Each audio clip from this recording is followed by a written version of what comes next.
Should you focus on being a freelancer or a course creator? And that is a question which many people are asking, and because you're here, it's probably a question that you're asking right now. So what I want to do in this video is I want to take you through the 3 core differences between being a freelancer or being a course creator. Now, the reason for why I can speak on authority in this subject is because I've been both of those things. I was a successful 6-figure freelancer for 8 years, and over the last 2 years, I have been a 7-figure course creator. So I know very, very clearly the difference between those 2 focuses of being a freelancer or being a course creator. Now, straight away, if you paid attention to what I was saying there, you would know that the first difference between being a freelancer and a course creator is that being a course creator offers you a much more scalable income. And the reason for that is because while being a freelancer does offer you flexibility around your time and also the hourly rates that you charge,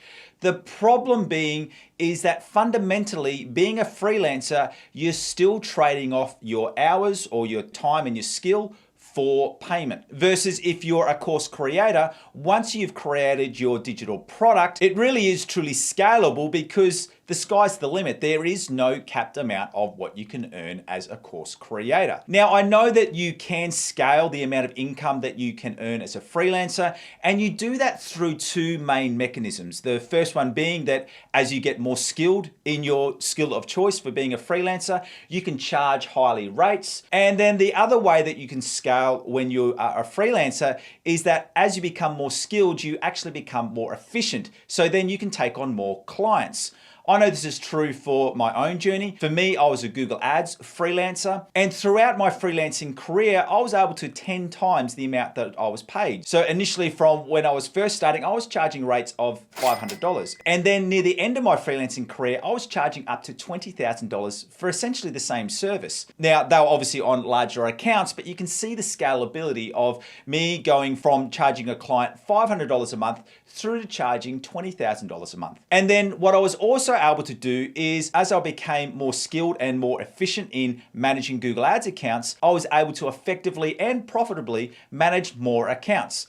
At the start of my career, I was really struggling with getting any more than sort of 10 to 15 clients, versus at the end, I was able to effectively manage well above 50 different accounts. So yes, to a degree, you can scale how much income you can earn as being a freelancer, but even with those scalability metrics that I was showing you, at the end of the day, I still found that becoming a freelancer, you are still caught in that trade-off of getting paid for your time. Versus what I found with being a course creator, the only limit is the amount of people who are willing to buy your course. So that's the first core difference between being a freelancer and a course creator. Now, we have touched on this, but this brings us to the second core difference of being a freelancer versus being a course creator, is that yes, they do both offer time and location flexibility, but there are some core differences. And what I mean by that is that in both disciplines, whether you're a freelancer or a course creator, you can pretty much do that from anywhere in the world and at any time schedule that suits you. All you really need in both instances is access to internet. And I really did push the limits of this when I was a freelancer, and we would go on holidays all the time. And even at one point, we went on a 2-month holiday over to Japan, where we moved our whole family over there for 2 months, and my freelance business just continued to go on. Now, having said that, while it did still go on, I still did have to complete some work. And the reason for that was because my clients were paying me for a service. So I needed to make sure that that service of Google Ads management, in that case, was still met. Now, at the start of my freelancing career, I was happy to do this because I was moving away from having a boss where I would have to show up to work 9 to 5. I would also have to apply for when I could take holidays. And when you are a freelancer, that is definitely not the case. You can take holidays whenever you like, and you can set your own hours to a certain degree. And the reason why I'm saying to a certain degree is because clients are paying you for a service, and especially as you increase your rates, there is some extra requirements, like you do have to do some meetings and you do have to do some different levels of reporting. So there are still some time restraints that you need to meet even though you're doing that anywhere in the world. But what I did find when I became a course creator, that completely left. That time restraints was all gone. And the reason for that is because, especially when you use an automated platform like Kajabi, where the whole process is automated. So once you've created your course and once you've created your website and your sales funnels, everything just happens automatically. People can go on and buy your course. They then get access to the course straight away. And if you set your course up correctly with helpful video tutorials, you're answering all the questions for your students before they even have any questions for you. And then if they do find any problems, I'm generally seeing that a student, the questions that they do ask, you do get a longer lag time for response. So with a client, they would generally want a response within 24 or 48 hours, whereas with a student in your courses, that can be sort of stretched out to 3 or 5 days. So there is definitely extra flexibility when you are a course creator. And that's the first two core differences between being a freelancer or a course creator. Now, I know with those first two core differences, you may say, well, the decision is easy.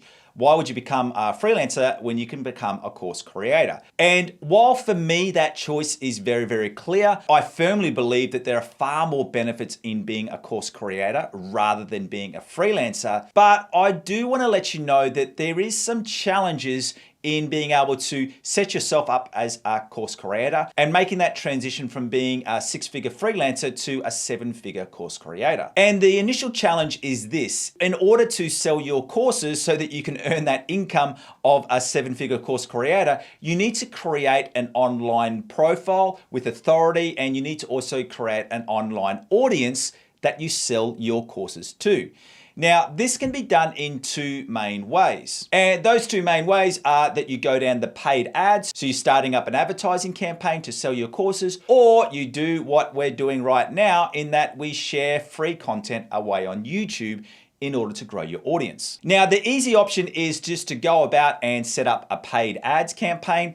And while it is easier, it is also far more expensive because you actually have to pay for those ads. So for me, the preferred option that I like is to actually go about the process of creating free, valuable teaching content on a platform like YouTube, where we are right now, and use that as a great tool to grow your audience. And the great news is that it is also far more profitable because you do not need a large audience in order to create a really good income as a course creator. And the reason for why I know this is true, because for me, I was creating over $5,000 of income in course sales alone when I had an audience of under 2,000 people. And then when I had an audience of 2,700 people, I was creating monthly course sales of $10,000 every month.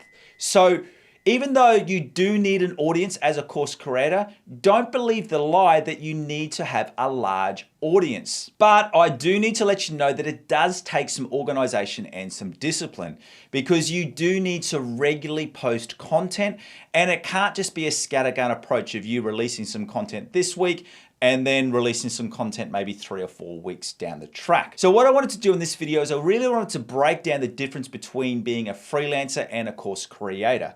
And what I wanted to do, my whole purpose for setting up this channel, was so that I could show you the exact steps of how you can make that transition from being a freelancer to a course creator. So what I want to do right now is, if you are truly interested in making that journey in your own life, and can I let you know it is one of the best decisions you would ever make, I want to help you with some free tools right now. And the free tools is I want to give you access to my free Create Your First Course checklist. And this is going to take you through every single step that you need to complete to take your course from a simple idea all the way through to pressing publish and releasing it out into the big world. And then you also get access to my website questionnaire. And this takes you through the questions that you need to answer so that you can create a high converting website so that you can sell your course. And then above all of that, you also get a 30-day trial to check out the platform that I use and recommend, which is Kajabi. And if you want to get all of those amazing freebies to help you on your journey, all you need to do is to follow that link in the description below. So thank you for joining me. My name is Aaron Young from 7-Figure Coaching. And if you love this content, it would really help me if you could not only subscribe, but also turn on that notification bell so that you know exactly every time when I release some free teaching right here on YouTube. Thank you for joining me. See you next time.